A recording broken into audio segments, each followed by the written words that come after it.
ಆತ್ಮೀಯ ವಿದ್ಯಾರ್ಥಿಗಳೇ, ಇಂದು ಸಮಾಜಶಾಸ್ತ್ರದ 3ನೇ ಅಧ್ಯಾಯವಾದಂತಹ ಸಾಮಾಜಿಕ ಚಳುವಳಿಗಳ 2ನೇ ಭಾಗದ ಬಗ್ಗೆ ನಾವು ತಿಳಿದುಕೊಳ್ತಾ ಇದ್ದೇವೆ. ಈಗಾಗಲೇ ಈ ಪಾಠದ ಹಲವಾರು ವಿಚಾರಗಳನ್ನು ಈ ಹಿಂದಿನ ತರಗತಿಯಲ್ಲಿ ನೀವು ಕಲ್ತಿದ್ದೀರಿ. ಈ ಹಿಂದಿನ ತರಗತಿಯಲ್ಲಿ ನೀವು ಏನೇನು ಓದಿದ್ರಿ ಒಂದು ಸ್ವಲ್ಪ ಪುನರ್ಮನನ ಮಾಡ್ಕೊಳ್ಳೋಣವಾ? ಯಾವ್ಯಾವುದು?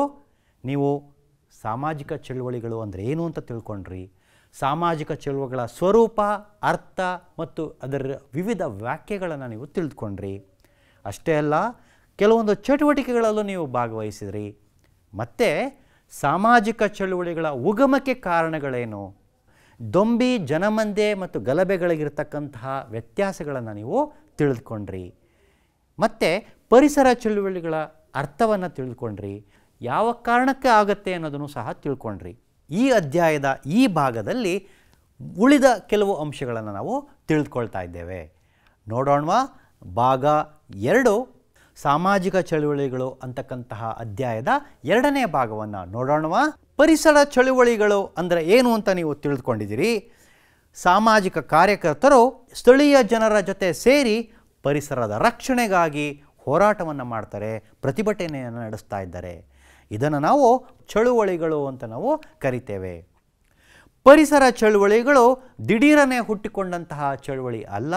ಅದು ಆದಿವಾಸಿಗಳ ಮೇಲೆ, ಪರಿಸರದ ಮೇಲೆ, ಜೀವ ವೈವಿಧ್ಯದ ಮೇಲೆ ಆಗ್ತಾ ಇರ್ತಕ್ಕಂತಹ ದೌರ್ಜನ್ಯವನ್ನು ಅಥವಾ ಶೋಷಣೆಯನ್ನು ತಪ್ಪಿಸಲಿಕ್ಕೆ ಹುಟ್ಟಿಕೊಂಡಂತಹ ಚಳುವಳಿಗಳು ಅಂತ ನಾವು ಕರಿತೇವೆ. ಹಾಗಾದರೆ ಪ್ರಮುಖವಾದಂತಹ ಪರಿಸರ ಚಳುವಳಿಗಳು ಯಾವುದು? ಜಾರ್ಖಂಡ್ ಮುಕ್ತಿ ಮೋರ್ಚಾ ಚಳುವಳಿ, ಚಿಪ್ಕೋ ಚಳುವಳಿ, ಅಪ್ಪಿಕೋ ಚಳುವಳಿ ಹಾಗೂ ನರ್ಮದಾ ಬಚಾವೋ ಆಂದೋಲನ ಚಳುವಳಿ. ಈ ಚಳುವಳಿಗಳು ಪರಿಸರ ಚಳುವಳಿಗಳು ಅಂತ ಅನ್ನಿಸ್ಕೊಂಡಿದ್ದೇವೆ.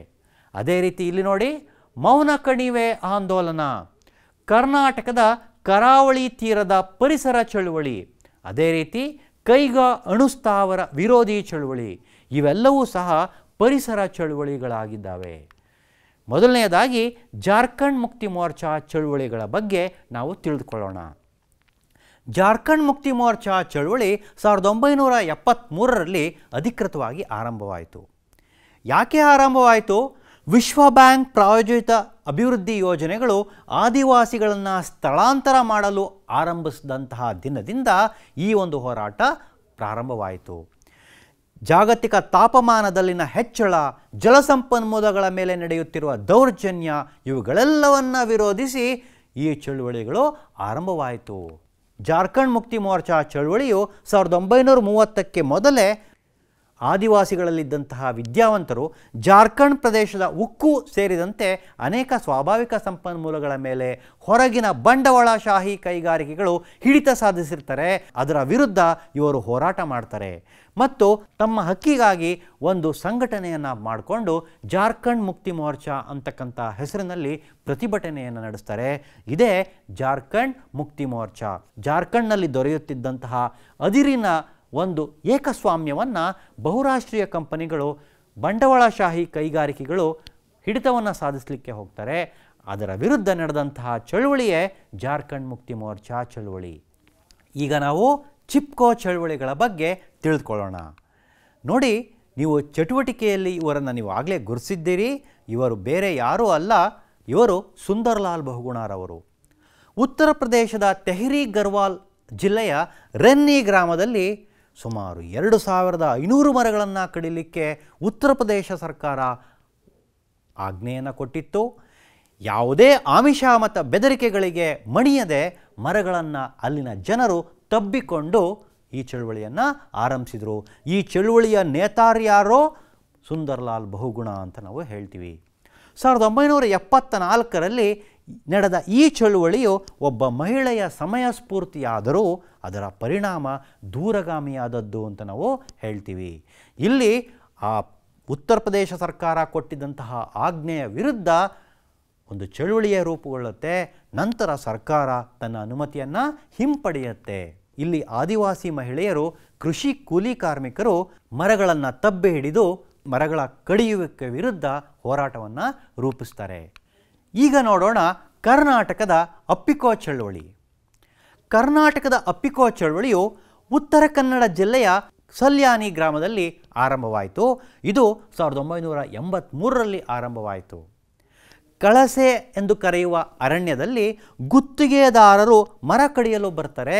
ಆಗ ಜನಗಳು ಮರಗಳನ್ನು ತಬ್ಬಿಕೊಳ್ಳುವುದರ ಮುಖಾಂತರ ಚಿಪ್ಕೋ ಚಳುವಳಿಯ ಮಾದರಿಯಲ್ಲಿ ಅಪ್ಪಿಕೋ ಚಳುವಳಿಯನ್ನು ಕರ್ನಾಟಕದಲ್ಲಿ ಸಂಘಟಿಸಲಾಯಿತು. ಇಲ್ಲೂ ಸಹ ಉತ್ತರ ಪ್ರದೇಶದ ಕೃಷಿ ಕೂಲಿ ಕಾರ್ಮಿಕರು ಮತ್ತು ಆದಿವಾಸಿಗಳು ಮಾಡಿದ ಹಾಗೆಯೇ ಮರಗಳನ್ನು ತಬ್ಬಿಕೊಂಡು ಪ್ರತಿಭಟನೆ ಮಾಡ್ತಾರೆ. ಮರಗಳ ಕಳ್ಳ ಸಾಗಾಣಿಕೆಯನ್ನು ತಪ್ಪಿಸ್ತಕ್ಕಂಥದ್ದು ಮತ್ತು ಗಿಡ ಮರಗಳನ್ನು ಬೆಳೆಸ್ತಕ್ಕಂಥದ್ದು, ಪರಿಸರದ ಮಹತ್ವದ ಬಗ್ಗೆ ಜನರಲ್ಲಿ ಜಾಗೃತಿಯನ್ನು ಮೂಡಿಸ್ತಕ್ಕಂಥದ್ದು ಈ ಚಳುವಳಿಯ ಉದ್ದೇಶವಾಗಿತ್ತು. ಈಗ ನೋಡೋಣ ನರ್ಮದಾ ಬಚಾವೋ ಆಂದೋಲನ. ನರ್ಮದಾ ಬಚಾವೋ ಆಂದೋಲನ ಗುಜರಾತ್ ರಾಜ್ಯದ ಸರ್ದಾರ್ ಸರೋವರ ಯೋಜನೆಯಡಿಯಲ್ಲಿ ನರ್ಮದಾ ನದಿಗೆ ಕಟ್ಟಲಾದಂತಹ ಅಣೆಕಟ್ಟು ನಿರ್ಮಾಣದ ವಿರುದ್ಧ ಅಲ್ಲಿನ ಜನರು, ಸ್ಥಳೀಯ ಬುಡಕಟ್ಟು ಜನರು ತೊಂದರೆಗೊಳಪಟ್ಟಿರ್ತಾರೆ, ನಿರ್ಗತೀಕರಣಕ್ಕೆ ಒಳಪಟ್ಟಿರ್ತಾರೆ. ಅವರ ಪರವಾಗಿ ಹುಟ್ಟಿಕೊಂಡಂತಹ ಚಳುವಳಿಯೇ ನರ್ಮದಾ ಬಚಾವೋ ಆಂದೋಲನ. ಈ ಒಂದು ನರ್ಮದಾ ಬಚಾವೋ ಆಂದೋಲನದ ವಿರುದ್ಧ ಜನರನ್ನು ಸಂಘಟಿಸಿದಂತಹ ವ್ಯಕ್ತಿ ಯಾರಪ್ಪ ಅಂದರೆ ಮೇಧಾ ಪಾಟ್ಕರ್ ಅವರು. ಇದು ಸರ್ದಾರ್ ಸರೋವರ ಅಣೆಕಟ್ಟು. ಈ ಅಣೆಕಟ್ಟಿನ ಹೆಚ್ಚಳದಿಂದ ನೂರಾರು ಎಕರೆ ಪ್ರದೇಶದ ಅರಣ್ಯ ಮುಳುಗಡೆ ಹೋಗುತ್ತೆ ಅಂಥೇಳಿ, ಜೀವವೈವಿಧ್ಯಕ್ಕೆ ತೊಂದರೆ ಆಗುತ್ತೆ ಅಂಥೇಳಿ, ಅಲ್ಲಿನ ಆದಿವಾಸಿಗಳಿಗೆ ತೊಂದರೆ ಆಗುತ್ತೆ ಅಂಥೇಳಿ ಇಲ್ಲಿನ ಜನರು ಮೇಧಾ ಪಾಟ್ಕರ್ ಅವರ ನೇತೃತ್ವದಲ್ಲಿ ಹೋರಾಟವನ್ನು ಮಾಡಿದರು. ಇದನ್ನು ನಾವೇನಂತೀವಿ? ನರ್ಮದಾ ಬಚಾವೋ ಆಂದೋಲನ ಅಂತ ಹೇಳ್ತೀವಿ. ಇಲ್ಲಿ ಅರಣ್ಯದ ಸಂರಕ್ಷಣೆ, ಆದಿವಾಸಿಗಳ ಜೀವನ ಮತ್ತು ಅರಣ್ಯ ಪ್ರಾಣಿ ಪಕ್ಷಿಗಳನ್ನು ಸಂರಕ್ಷಿಸಬೇಕು ಅನ್ನೋ ಉದ್ದೇಶದಿಂದ ಈ ಹೋರಾಟ ಆರಂಭವಾಯಿತು. ಇದನ್ನು ನಾವೇನಂತೀವಿ? ನರ್ಮದಾ ಬಚಾವೋ ಆಂದೋಲನ ಅಂತ ಕರಿತೀವಿ. ಈಗ ನೋಡೋಣ ಕೇರಳ ರಾಜ್ಯದಲ್ಲಿ ನಡೆದಂತಹ ಮೌನ ಕಣಿವೆ ಆಂದೋಲನ. ಮೌನ ಕಣಿವೆ ಆಂದೋಲನ ಕೇರಳ ರಾಜ್ಯದಲ್ಲಿ ಆರಂಭವಾಯಿತು. ಕೇರಳದಲ್ಲಿರ್ತಕ್ಕಂತಹ ಪಾಲ್ಘಾಟ್ ತಾಲೂಕಿನ ಮೌನ ಕಣಿವೆಯಲ್ಲಿ ಒಂದು ಅಣೆಕಟ್ಟನ್ನು ನಿರ್ಮಾಣ ಮಾಡಬೇಕು ಅಂತ ಕೇರಳ ಸರ್ಕಾರ ಹೊರಡುತ್ತೆ.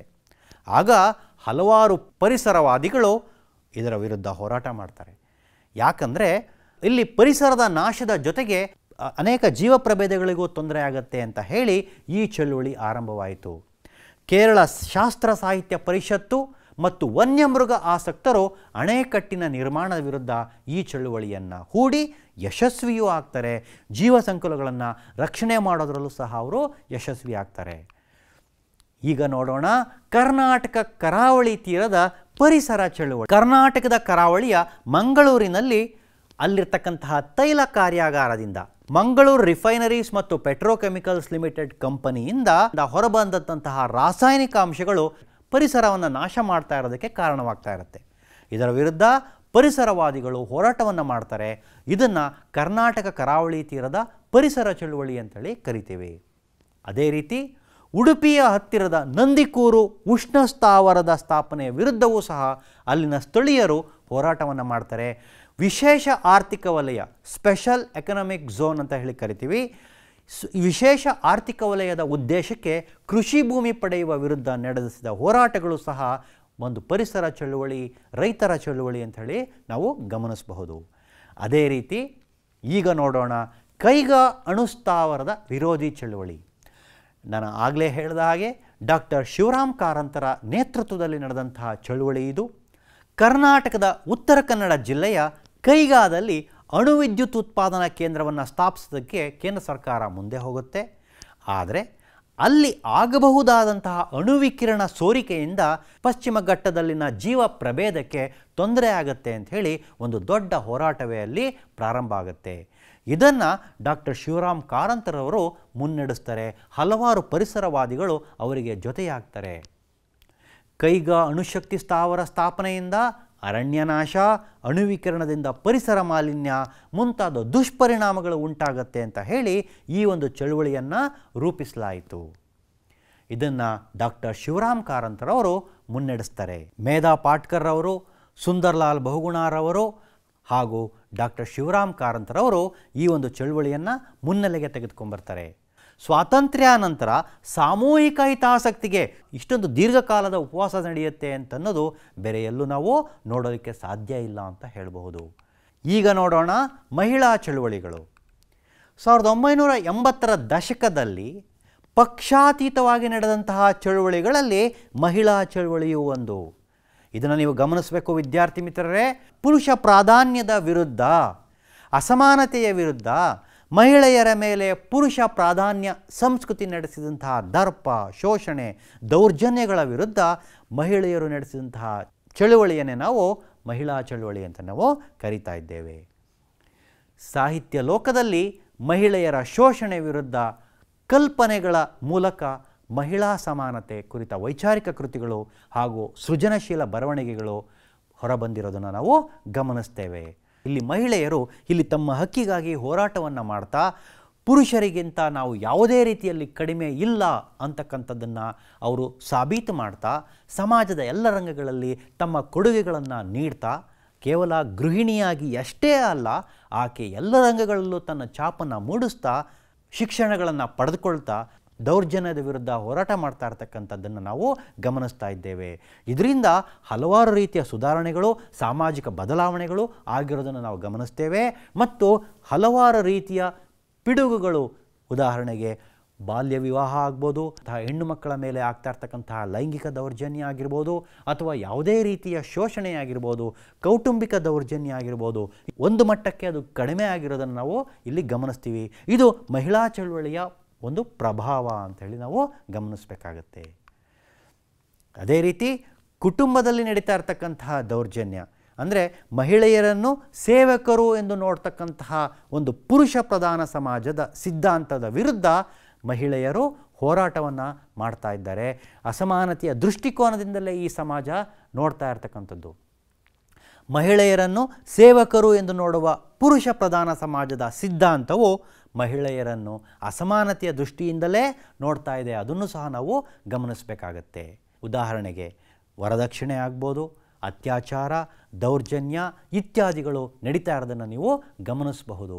ಕುಟುಂಬದ ಒಳಗೆ ಹಾಗೂ ಹೊರಗೆ ಹೆಣ್ಣಿನ ಸ್ವಾತಂತ್ರ್ಯಕ್ಕೆ, ಈ ಒಂದು ಹೆಣ್ಣಿನ ಸ್ವಾತಂತ್ರ್ಯ ಮತ್ತು ಗೌರವಕ್ಕೆ ಅಡ್ಡಿಯಾಗ್ತಕ್ಕಂಥ ಹಲವಾರು ರೀತಿಯ ದೌರ್ಜನ್ಯಗಳನ್ನು, ಹಿಂಸಾಚಾರಗಳನ್ನು ನೀವು ನೋಡಿದ್ದೀರಿ.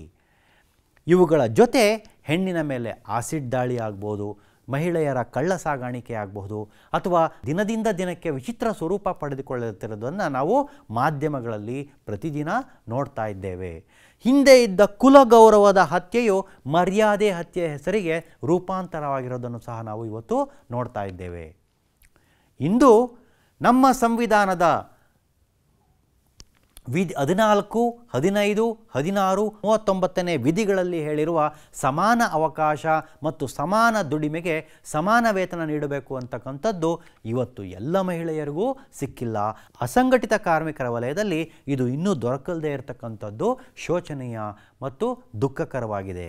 ಇಂತಹ ಅಸಮಾನತೆ, ದೌರ್ಜನ್ಯಗಳ ವಿವಿಧ ರೂಪಗಳ ವಿರುದ್ಧ ಮಹಿಳೆಯರು ತಮ್ಮ ಹಕ್ಕುಗಳನ್ನು ಪ್ರತಿಪಾದನೆ ಮಾಡ್ತಾ ಮುಂದೆ ಹೋಗ್ತಾ ಇದ್ದಾರೆ. ಇಂತಹ ಚಳುವಳಿಗಳಲ್ಲಿ ಮದ್ಯಪಾನ ನಿಷೇಧ ಚಳುವಳಿ ಕೂಡ ಒಂದು ಅನ್ನೋದನ್ನು ನಾವು ನೋಡ್ತೇವೆ. ಈಗ ನೋಡೋಣ ಮದ್ಯಪಾನ ನಿಷೇಧ ಚಳುವಳಿಯನ್ನು. ಕರ್ನಾಟಕದಲ್ಲಿ ಪರಿಸರ ಚಳುವಳಿಯ ಭಾಗವಾಗಿ ಕರಾವಳಿ ಮತ್ತು ಮಲೆನಾಡು ಪ್ರದೇಶದಲ್ಲಿ ಮದ್ಯಪಾನ ನಿಷೇಧ ಚಳುವಳಿಯ ಪ್ರಾರಂಭವಾಗುತ್ತೆ. ಕುಸುಮಾ ಸೊರಬಾರ್ ಅವರು ಈ ಚಳುವಳಿಯಲ್ಲಿ ಹೋರಾಟವನ್ನು ಮಾಡಿ ತಮ್ಮ ಜೀವವನ್ನೇ ಕಳೆದುಕೊಂಡಿರ್ತಕ್ಕಂಥದ್ದನ್ನು ನಾವು ಗಮನಿಸ್ತೇವೆ. ಹಾಸನ, ಕೋಲಾರ, ಮಂಡ್ಯ, ಚಾಮರಾಜನಗರ ಹಾಗೂ ಮುಂತಾದ ಜಿಲ್ಲೆಗಳಲ್ಲಿ ಮಹಿಳೆಯರು ಮದ್ಯಪಾನ ಮಾರಾಟದ ವಿರುದ್ಧ ಚಳುವಳಿಗಳನ್ನು ನಡೆಸಿದ್ದಾರೆ. ಹಲವಾರು ಕಡೆ ತಕ್ಕ ಮಟ್ಟಿಗೆ ಯಶಸ್ವಿಯೂ ಆಗಿದ್ದರು, ಅದನ್ನು ಸಹ ನಾವು ಗಮನಿಸಬೇಕು. ಆದರೆ ಕಾಲಾನಂತರ ಈ ಮದ್ಯಪಾನವು ಸಾಮಾಜಿಕ ಸಂಸ್ಥೆಗಳಲ್ಲಿ, ವೈಯಕ್ತಿಕ ನೆಲೆಗಳಲ್ಲಿ ಹಾಗೂ ಕುಟುಂಬದಲ್ಲಿ ಹಲವಾರು ರೀತಿಯ ಗಂಡಾಂತರಗಳನ್ನು ಸೃಷ್ಟಿಸಿರೋದು ನಾವೆಲ್ಲವೂ ನೋಡಿದ್ದೀವಿ. ಗ್ರಾಮೀಣ ಬಡ ಮಹಿಳೆಯರ ಬದುಕಿನಲ್ಲಿ ಹಲವಾರು ಗಂಡಾಂತರಗಳನ್ನು ಇದು ಸೃಷ್ಟಿ ಮಾಡಿದೆ. ಅದರಿಂದ ಸಮಾಜದ ಆರೋಗ್ಯದ ದೃಷ್ಟಿಯಿಂದ ಮದ್ಯಪಾನ ನಿಷೇಧ ಆಗಲೇಬೇಕು ಹಾಗೂ ಸಮಾಜದ ಸ್ವಾಸ್ಥ್ಯವನ್ನು ನಾವೆಲ್ಲರೂ ಕಾಪಾಡಲೇಬೇಕು. ಕೂಲಿಕಾರರು ತಮ್ಮ ಅತ್ಯಲ್ಪ ದುಡಿಮೆಯನ್ನು ಕುಡಿತಕ್ಕೆ ಹಾಕ್ತಕ್ಕಂಥದ್ದು, ಕುಡಿತದ ಚಟಕ್ಕಾಗಿ ಮಕ್ಕಳನ್ನು ದುಡಿಮೆಗೆ ಕಳಿಸ್ತಕ್ಕಂಥದ್ದು, ಮದ್ಯಪಾನದ ದಾಸರಾಗ್ತಕ್ಕಂಥದ್ದನ್ನು ನಾವು ನೋಡ್ತಾ ಇದ್ದೀವಿ. ಇದರ ವಿರುದ್ಧ ಮಹಿಳೆಯರು ಒಂದು ಚಳುವಳಿಗಳನ್ನು ಒಂದು ಸಂಘಟಿಸಿದ್ದಾರೆ. ಅದನ್ನೇ ನಾವೇನಂತೀವಿ, ಮದ್ಯಪಾನ ನಿಷೇಧ ಚಳುವಳಿ ಅಂಥೇಳಿ ನಾವು ಕರಿತೇವೆ. ಮಹಿಳೆಯರು ರೂಪಿಸಿದ ಪ್ರಮುಖ ಚಳುವಳಿಗಳಲ್ಲಿ ಮದ್ಯಪಾನ ನಿಷೇಧ ಚಳುವಳಿಯೂ ಸಹ ಒಂದಾಗಿದೆ. ಕುಸುಮಾ ಸೊರಬ ಅವರ ಜೊತೆಗೆ ಹಲವಾರು ಮಹಿಳೆಯರು ಈ ಚಳುವಳಿಯಲ್ಲಿ ತಮ್ಮನ್ನು ತಾವು ತೊಡಗಿಸಿಕೊಂಡಿದ್ದಾರೆ. ವಿದ್ಯಾರ್ಥಿ ಮಿತ್ರರೇ, ಈಗ ನೋಡೋಣ ರೈತ ಚಳುವಳಿಗಳು.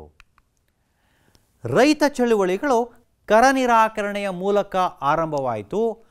ಕೃಷಿಕರ ಪ್ರತಿಭಟನೆಗಳು ಕೃಷಿಕರನ್ನು ಆವರಿಸಿರುವ ಆರ್ಥಿಕ ಬಿಕ್ಕಟ್ಟುಗಳ ವಿರುದ್ಧ 20ನೇ ಶತಮಾನದಲ್ಲಿ ಈ ಚಳುವಳಿಗಳು ಆರಂಭವಾಯಿತು.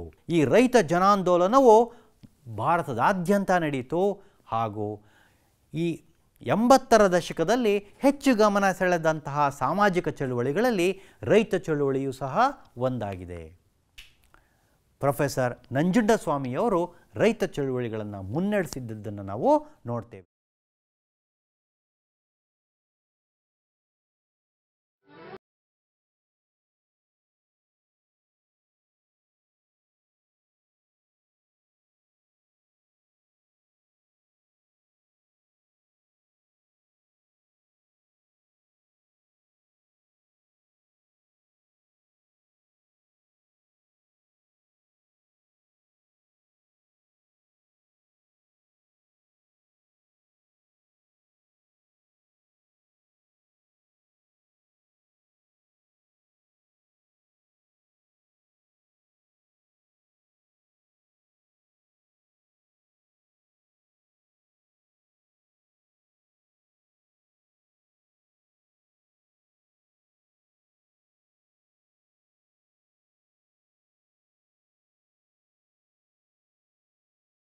ಎಪ್ಪತ್ತರ ದಶಕದಲ್ಲಿ ಅಧಿಕಾರಕ್ಕೆ ಬಂದಂತಹ ಡಿ ದೇವರಾಜ ಅರಸುರವರು ಬಹುದೊಡ್ಡ ರೀತಿಯಲ್ಲಿ ಸಾಮಾಜಿಕ ಪರಿವರ್ತನೆಗೆ ನಾಂದಿ ಹಾಡಿದ್ದನ್ನು ನಾವು ನೋಡ್ತೇವೆ. ಡಿ ದೇವರಾಜ ಅರಸುರವರು ಮುಖ್ಯಮಂತ್ರಿಗಳಾಗಿ ಸಾಮಾಜಿಕ ಬದಲಾವಣೆಗಳನ್ನು ತಂದಿದ್ದನ್ನು ನಾವು ನೋಡ್ತೇವೆ. ಗೇಣಿದಾರರನ್ನು ಭೂಮಾಲೀಕರ ಹಿಡಿತದಿಂದ ಬಿಡುಗಡೆ ಮಾಡ್ತಕ್ಕಂತಹ ಜೀತ ಪದ್ಧತಿ ರದ್ದತಿ ಕಾರ್ಯಕ್ರಮವನ್ನು ನಾವು ಗಮನಿಸಬೇಕು. ನೋಡಿ, ರೈತ ಚಳುವಳಿಗಳು ಗೇಣಿದಾರರು ಭೂಮಾಲೀಕರ ಹಿಡಿತದಿಂದ ತಪ್ಪಿಸ್ತಕ್ಕಂಥದ್ದು, ಜೀತ ಪದ್ಧತಿಯನ್ನು ರದ್ದು ಮಾಡಲಿಕ್ಕೆ ಹೋರಾಟ ಮಾಡ್ತಕ್ಕಂಥದ್ದು, ಬಡವರ ಋಣ ಪರಿಹಾರ ಮಾಡಿಸ್ತಕ್ಕಂಥದ್ದು, ಅದೇ ರೀತಿ ತಲೆಯ ಮೇಲೆ ಮಲ ಹೊರುವ ಅಮಾನವೀಯ ಪದ್ಧತಿಯನ್ನು ನಿಷೇಧ ಮಾಡಿಸ್ತಕ್ಕಂಥದ್ದು ಶ್ರೀ ಬಸವಲಿಂಗಪ್ಪನವರ ಒಂದು ಆಶಯವೂ ಸಹ ಅದೇ ಆಗಿತ್ತು. ಅಂದಿನ ಸಚಿವರಾಗಿದ್ದರು ಅವರು. ಈ ಎಲ್ಲ ಕ್ರಾಂತಿಕಾರಿಕ ಕಾರ್ಯಕ್ರಮವನ್ನು ರೈತ ಸಂಘಟನೆಗಳು ನಡೆಸಿದ್ವು. ಅನಂತರ ಈ ಒಂದು ಸಮಸ್ಯೆಗಳಿಗೆ ಶಾಶ್ವತವಾದಂತಹ ಒಂದು ಪರಿಹಾರವನ್ನು ಕಂಡುಕೊಳ್ಳಲಿಕ್ಕೆ ರೈತ ಸಂಘಟನೆಗಳು, ಸರ್ಕಾರಗಳು, ಸಾಮಾಜಿಕ ಸಂಸ್ಥೆಗಳು ಪ್ರಯತ್ನವನ್ನು ಮಾಡಿದ್ರು. ಅದೇ ರೀತಿ ಸರ್ಕಾರದ ಗಮನವನ್ನು ಸೆಳೆಯಲಿಕ್ಕೆ ಪ್ರತಿಭಟನೆಯನ್ನು ಸಹ ನಡೆಸಲಾಯಿತು. ಇಂತಹ ನೀತಿಗಳನ್ನು ಖಂಡಿಸಿ 1980ರ ಜೂನ್ ತಿಂಗಳಲ್ಲಿ ಧಾರವಾಡ ಜಿಲ್ಲೆಯ ನರಗುಂದದಲ್ಲಿ ರೈತ ಬಂಡಾಯ ನಡೆಯುತ್ತೆ. ಈ ರೈತ ಬಂಡಾಯದಲ್ಲಿ ನರಗುಂದ ರೈತ ಬಂಡಾಯ ಕೇವಲ ಸರ್ಕಾರ ನಡೆಸಿದ ದೌರ್ಜನ್ಯ ವಿರುದ್ಧ ನಡೆದ ಬಂಡಾಯ ಮಾತ್ರವಲ್ಲ, ಒಟ್ಟಾರೆ ರೈತ ಪರವಾದಂತಹ ಚಳುವಳಿ ಅನ್ನೋದನ್ನು ನಾವು ಗಮನಿಸಬೇಕು. ನರಗುಂದ ಬಂಡಾಯದ ನಂತರ ಜನಪರ ಚಳುವಳಿಗಾರರು ಸಮಾಜವಾದಿ ಪ್ರೊಫೆಸರ್ ಎಂ ಡಿ ನಂಜುಂಡಸ್ವಾಮಿ ಅವರ ನಾಯಕತ್ವದಲ್ಲಿ ಕರ್ನಾಟಕ ರಾಜ್ಯ ರೈತ ಸಂಘ ಸ್ಥಾಪನೆ ಮಾಡಿದ್ರು.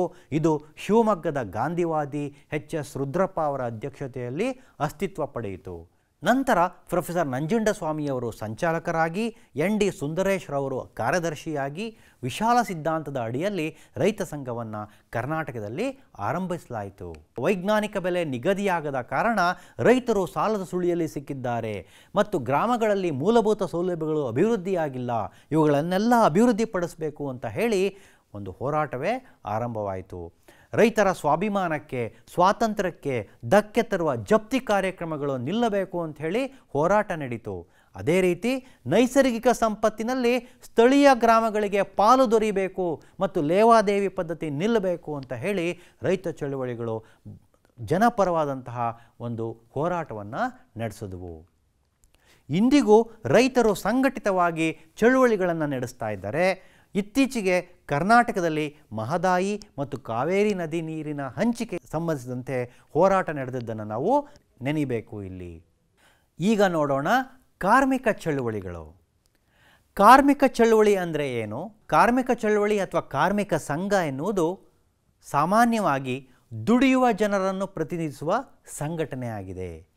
ಉತ್ತಮ ದುಡಿಯುವ ವಾತಾವರಣಕ್ಕಾಗಿ, ಗೌರವಯುತ ನಡವಳಿಕೆಗಾಗಿ, ಕಾರ್ಮಿಕ ಮತ್ತು ಉದ್ಯೋಗ ಕಾನೂನುಗಳ ಅನುಷ್ಠಾನಕ್ಕೆ ಸರ್ಕಾರಗಳನ್ನು ಒತ್ತಾಯಿಸಿ ಕಾರ್ಮಿಕ ಸಂಘಟನೆಗಳ ಮೂಲಕ ನಡೆಯತಕ್ಕಂಥ ಚಳುವಳಿಯನ್ನು ನಾವೇನಂತೀವಿ? ಕಾರ್ಮಿಕ ಚಳುವಳಿಗಳು ಅಂತೀವಿ. ಒಂದು ಗೌರವಯುತವಾದಂತಹ ನಡವಳಿಕೆ ಬಯಸ್ತಾ ಉದ್ಯೋಗ ಕಾನೂನುಗಳ ಅನುಷ್ಠಾನಕ್ಕೆ ಹೋರಾಟ ನಡೆಯುತ್ತೆ. ಕೆಲವು ದೇಶಗಳಲ್ಲಿ ಕಾರ್ಮಿಕ ಚಳವಳಿಗಳು ರಾಜಕೀಯ ಪಕ್ಷಗಳ ಸಹ ಸಂಘಟನೆಗಳಾಗಿವೆ. ಕೈಗಾರಿಕಾ ಬಂಡವಾಳಶಾಹಿ ಶೋಷಣೆ ವಿರುದ್ಧವಾಗಿ ಸಮಕಾಲೀನ ಕಾರ್ಮಿಕ ಪರ ಸಿದ್ಧಾಂತವು ಬೆಳೆಯುತ್ತಾ ಬಂದಿರೋದನ್ನು ನಾವು ನೋಡ್ತಾ ಇದ್ದೇವೆ. 19ನೇ ಶತಮಾನದಲ್ಲಿ ಪ್ರಪಂಚದಾದ್ಯಂತ ಕೈಗಾರಿಕೀಕರಣಗೊಂಡ ಪ್ರದೇಶಗಳಲ್ಲಿ ಕಾರ್ಮಿಕ ಪಕ್ಷಗಳು ಮತ್ತು ಟ್ರೇಡ್ ಯೂನಿಯನ್ಗಳು ಕಾರ್ಮಿಕರನ್ನು ಸಂಘಟಿಸಿದ್ದನ್ನು ನಾವು ನೋಡ್ತಾ ಇದ್ದೇವೆ. The international working men's association ಅಂತಕ್ಕಂಥದ್ದು ಲಂಡನ್ನಲ್ಲಿ ಆರಂಭವಾಗುತ್ತೆ. ಇದು 1864ರಲ್ಲಿ ಆರಂಭವಾಗುತ್ತೆ.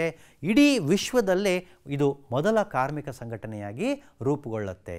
ಈ ಸಂಘಟನೆಯ ಪ್ರಮುಖ ಉದ್ದೇಶ ಏನಪ್ಪ ಅಂದರೆ ಕಾರ್ಮಿಕರ ಹಿತಾಸಕ್ತಿಯನ್ನು ಕಾಪಾಡ್ತಕ್ಕಂಥದ್ದು. ಒಂದು ದಿನಕ್ಕೆ ಗರಿಷ್ಠ 8 ಗಂಟೆಗಳು ಮಾತ್ರ ದುಡಿಮೆ ಮಾಡಬೇಕು ಅಂತಕ್ಕಂಥದ್ದನ್ನು ಮತ್ತು ಕಾರ್ಮಿಕರ ಹಿತಾಸಕ್ತಿಯನ್ನು ಕಾಪಾಡಬೇಕು ಅಂತಕ್ಕಂತಹ ಒಂದು ಬೇಡಿಕೆಯನ್ನು ಇಟ್ಟುಕೊಂಡು ಈ ಚಳುವಳಿಗಳು ಆರಂಭವಾಯಿತು. 19ನೇ ಶತಮಾನದ ಮಧ್ಯಭಾಗದ ನಂತರ ಇದು ಇಡೀ ವಿಶ್ವದಾದ್ಯಂತ ವಿಸ್ತರಣೆಯಾಗಿದ್ದನ್ನು ನಾವು ನೋಡ್ತೇವೆ. ಕಾರ್ಮಿಕರ ಸಾಮಾಜಿಕ ಭದ್ರತೆಗೆ ಸಂಬಂಧಿಸಿದಂತೆ 1923ರಲ್ಲಿ ಅಂದಿನ ಸರ್ಕಾರ ಭಾರತೀಯ ಕಾರ್ಮಿಕರ ಕಾಯ್ದೆಯನ್ನು ಸಹ ಜಾರಿಗೆ ತಂತು. 1923ರ ಕಾಯ್ದೆಯ ಪ್ರಕಾರ ಕಾರ್ಮಿಕ ಸಂಘಟನೆಗಳಿಗೆ ಶಾಸನಾತ್ಮಕ ಮನ್ನಣೆಯೂ ಸಹ ದೊರೆಯುತ್ತವೆ. ಅಂದರೆ ಇವೆಲ್ಲವೂ ಸಹ ಚಳುವಳಿಗಳ ಮುಖಾಂತರವೇ ಆಗಿದ್ದು ಅನ್ನೋದನ್ನು ನಾವು ಗಮನಿಸಬೇಕು. ಹಲವಾರು ಶಾಸನಗಳು ಚಳುವಳಿಗಳಿಂದಲೇ ರೂಪಿತವಾಗಿದೆ ಅನ್ನೋದನ್ನು ನಾವು ಗಮನಿಸಬೇಕು. ಸಾಮಾಜಿಕ ಬದಲಾವಣೆಗಳು, ರೈತ ಸುಧಾರಣೆಗಳು ಮತ್ತು ರೈತರ ಜೀವನ ಅಭಿವೃದ್ಧಿಗಳು ಅಥವಾ ಮಹಿಳೆಯರ ಅಭಿವೃದ್ಧಿ ಚಳುವಳಿಗಳ ಮುಖಾಂತರನೇ ಆಗಿದೆ ಅನ್ನೋದನ್ನು ನಾವಿಲ್ಲಿ ಗುರುತಿಸಬೇಕಾಗತ್ತೆ. ಈಗ ನೋಡೋಣ ಅಸ್ಪೃಶ್ಯತೆ ಆಚರಣೆ ವಿರೋಧಿ ಚಳುವಳಿ. ನಮ್ಮ ಸಮಾಜದಲ್ಲಿ ಹಲವಾರು ಪಿಡುಗುಗಳ ಜೊತೆಗೆ ಇರ್ತಕ್ಕಂತಹ ಇನ್ನೊಂದು ಪಿಡುಗು ಯಾವುದು ಅಂದರೆ ಅಸ್ಪೃಶ್ಯತೆ ಆಚರಣೆ. ನಾವೆಲ್ಲರೂ ಹಿಂದಿನ ತರಗತಿಗಳಲ್ಲಿ ಓದಿದ್ದೇವೆ. ಈ ಅಸ್ಪೃಶ್ಯತೆ ಹಿಂದೂ ಸಮಾಜಕ್ಕೆ ಅಂಟಿಕೊಂಡಿರುವ ಒಂದು ರೀತಿಯ ಪಿಡುಗು ಅಂಥೇಳಿ ನಾವು ಹೇಳ್ಬೋದು.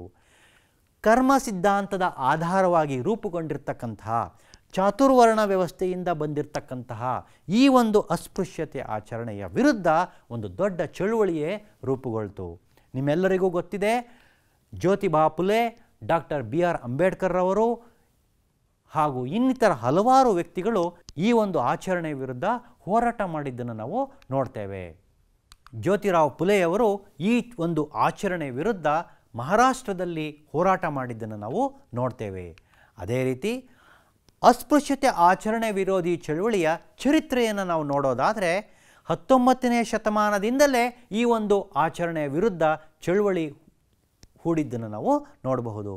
ಮಹಾರಾಷ್ಟ್ರದ ಜ್ಯೋತಿರಾವ್ ಫುಲೆಯವರು ಅಸ್ಪೃಶ್ಯರು ಮತ್ತು ಹಿಂದುಳಿದ ವರ್ಗದವರನ್ನು ಒಳಗೊಂಡ ಚಳುವಳಿಯನ್ನು ಆರಂಭಿಸ್ತಾರೆ.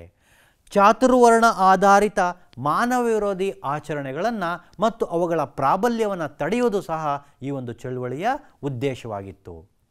1917ರ ನಂತರ ತಮಿಳುನಾಡು, ಕರ್ನಾಟಕ ಮತ್ತು ಆಂಧ್ರ ಪ್ರದೇಶ ಹಾಗೂ ಇನ್ನಿತರ ರಾಜ್ಯಗಳಲ್ಲಿ ಒಂದು ಚಳುವಳಿ ಹುಟ್ಟಿಕೊಂಡವು. 1925ರಲ್ಲಿ ಪೆರಿಯಾರ್ ರಾಮಸ್ವಾಮಿಯವರು ಆತ್ಮಗೌರವ ಚಳುವಳಿಯನ್ನು ಆರಂಭಿಸ್ತಾರೆ. ತಮಿಳುನಾಡಿನಲ್ಲಿ ಅಸ್ಪೃಶ್ಯತೆ ವಿರುದ್ಧ ಒಂದು ದೊಡ್ಡ ಹೋರಾಟವನ್ನೇ ನಡೆಸ್ತಾರೆ. ಅದನ್ನು ನಾವು ಸಹ ಇಲ್ಲಿ ಗಮನಿಸ್ತೇವೆ. ಡಾಕ್ಟರ್ BR ಅಂಬೇಡ್ಕರ್ ಅವರ ಚಿಂತನೆ ಮತ್ತು ಹೋರಾಟದೊಂದಿಗೆ ಅಸ್ಪೃಶ್ಯತೆ ಆಚರಣೆ ವಿರೋಧಿ ಚಳುವಳಿಯು ತೀವ್ರ ಸ್ವರೂಪ ಪಡೆದಿರೋದನ್ನು ಸಹ ನಾವು ನೋಡ್ತೇವೆ. ಇಲ್ಲಿ ನಾವು ಒಂದು ಅಂಶ ಗಮನಿಸಬೇಕಾಗುತ್ತೆ. 1930ರಲ್ಲಿ ನಡೆದಂತಹ ದುಂಡು ಮೇಜಿನ ಪರಿಷತ್ತಿನಲ್ಲಿ ಅಂಬೇಡ್ಕರ್ ಅವರು ನಾವು ಆಳುವ ವರ್ಗವಾಗಬೇಕೆಂದು ಅಸ್ಪೃಶ್ಯರಿಗೆ ಕರೆ ಕೊಡ್ತಾರೆ. ಅಂದರೆ ರಾಜಕೀಯ ಅಧಿಕಾರದೊಂದಿಗೆ ಈ ಒಂದು ಆಚರಣೆಯನ್ನು, ಅಸ್ಪೃಶ್ಯ ಆಚರಣೆಯನ್ನು ನಾವು ನಿಷೇಧಿಸಬೇಕು, ಸಾಮಾಜಿಕವಾಗಿ ಜಾಗೃತಿಯನ್ನು ನಾವು ಪಡ್ಕೊಳ್ಬೇಕು ಅಂತ ಹೇಳಿ ಹೋರಾಟ ಮಾಡ್ತಾ ಇರೋದನ್ನು ನಾವು ಗಮನಿಸ್ತೀವಿ. ಅಸ್ಪೃಶ್ಯರಿಗೆ ಅವರು ಕರೆಯನ್ನು ಕೊಡ್ತಾರೆ. ನಾವು ಆಳುವ ವರ್ಗವಾಗಬೇಕು ಅಂತ ಹೇಳಿ ಅಸ್ಪೃಶ್ಯರಿಗೆ ಕರೆ ಕೊಟ್ಟಿದ್ದನ್ನು ನಾವು ನೋಡ್ತೇವೆ. ಡಾಕ್ಟರ್ BR ಅಂಬೇಡ್ಕರ್ ಅವರು ತಮ್ಮ ರಾಜಕೀಯ ಚಟುವಟಿಕೆಗಳ ಉದ್ದಕ್ಕೂ ಸಾಮಾಜಿಕವಾಗಿ ದೌರ್ಜನ್ಯಕ್ಕೆ ಒಳಗಾದಂತಹ ಅಸ್ಪೃಶ್ಯರು ಮತ್ತು ಮಹಿಳೆಯರ ಹಕ್ಕುಗಳ ಪ್ರತಿಪಾದನೆಯನ್ನು ಮಾಡ್ತಾ ಬರೋದನ್ನು ನಾವು ನೋಡಿದ್ದೇವೆ.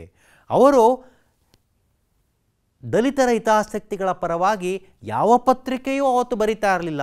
ಅಂತಹ ಸಂದರ್ಭದಲ್ಲಿ ಮೂಕನಾಯಕ ಎಂಬ ಪತ್ರಿಕೆಯನ್ನು ಆರಂಭಿಸಿ ಅಸ್ಪೃಶ್ಯ ಆಚರಣೆ ವಿರುದ್ಧ ಬಹುದೊಡ್ಡ ಚಳುವಳಿಯನ್ನು ರೂಪಿಸಲು ಕಾರಣರಾಗ್ತಾರೆ. ಅದನ್ನು ಸಹ ನಾವು ಗಮನಿಸಬೇಕು.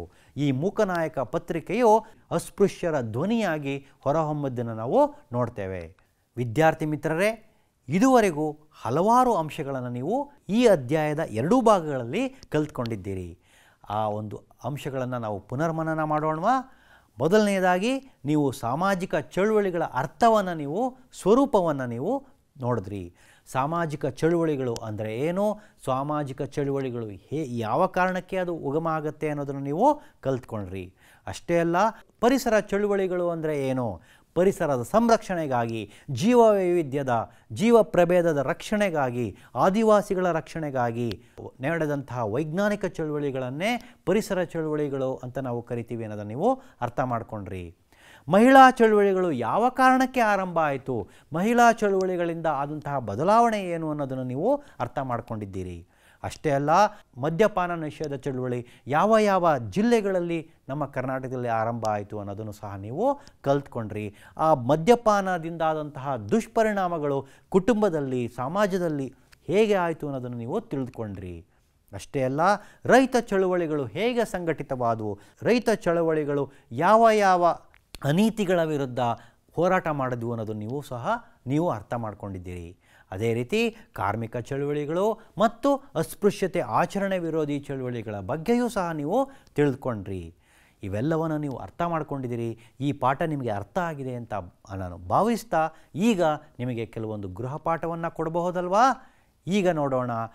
ನಿಮ್ಮ ಪಠ್ಯಪುಸ್ತಕದ ಪುಟ ಸಂಖ್ಯೆ 63ರಲ್ಲಿ ಈ ಒಂದು ಬಿಟ್ಟ ಪದಗಳನ್ನು ನಿಮಗೆ ಕೊಡಲಾಗಿದೆ. ನನ್ನ ಪಾಠವನ್ನು ನೀವು ಅರ್ಥ ಮಾಡಿಕೊಂಡ ಮೇಲೆ ಈ ಒಂದು ಬಿಟ್ಟ ಪದಗಳಿಗೆ ಉತ್ತರಿಸ್ತಕ್ಕಂಥದ್ದು ಕಷ್ಟವಾಗೋದಿಲ್ಲ. ಈಗ ಇನ್ನೊಂದಷ್ಟು ಪ್ರಶ್ನೆಗಳನ್ನು ನಾನು ನಿಮಗೆ ಕೊಟ್ಟಿದ್ದೇನೆ. ಈ ಪ್ರಶ್ನೆಗಳಿಗೂ ಸಹ ನೀವು ಉತ್ತರವನ್ನು ಬರೆದು ನಿಮ್ಮ ಶಾಲೆ ಶಿಕ್ಷಕರಿಗೆ ತೋರಿಸಿ ಅಂತ ಹೇಳ್ತಾ, ಇದುವರೆಗೂ ಸಾಮಾಜಿಕ ಚಳುವಳಿಗಳು ಅಂತಕ್ಕಂತಹ ಸಮಾಜಶಾಸ್ತ್ರ 3ನೇ ಅಧ್ಯಾಯದ ಬಗ್ಗೆ ಈ ಎರಡೂ ಭಾಗಗಳಲ್ಲಿ ನಿಮಗೆ ತಿಳಿಸ್ಕೊಟ್ಟಿದ್ದೇನೆ. ನಿಮಗೆಲ್ಲರಿಗೂ ಈ ಪಾಠ ಅರ್ಥವಾಗಿದೆ ಅಂತ ಹೇಳಿ ನಾನು ಭಾವಿಸ್ತಾ ಇಂದಿನ ತರಗತಿಯನ್ನು ನಾನು ಮುಗಿಸ್ತಾ ಇದ್ದೇನೆ. ಎಲ್ಲರಿಗೂ ಶುಭವಾಗಲಿ. ಧನ್ಯವಾದಗಳು.